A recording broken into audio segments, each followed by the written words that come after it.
এটা ঘরের পাতা টক দই। মাম্মামকে এখন টক দই খাওয়াবো, তাই তোমাদের সাথে ভিডিওটা শেয়ার করছি।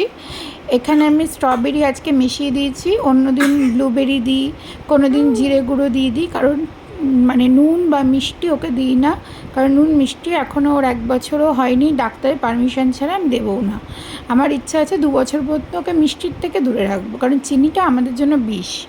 তো যাই হোক, এবার মাম্মামকে টক দই দেখে মাম্মামের রিয়াকশান বুঝতেই পারছো, খুব খুশি। আর ও আনন্দ করে টক দইটা খেয়ে নেয়।